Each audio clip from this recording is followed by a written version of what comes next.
For as long as I can remember, nature has been one of my greatest teachers. She has taught me softness, presence, trust, and how to listen more deeply. Dancing outdoors has never really felt like a performance to me. It feels more like a conversation, with the wind, the trees, the water, the earth beneath my feet.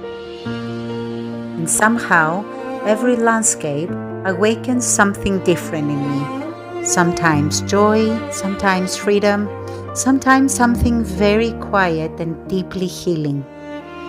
When I move this way, there is no plan, no pressure to be anything, just listening and feeling.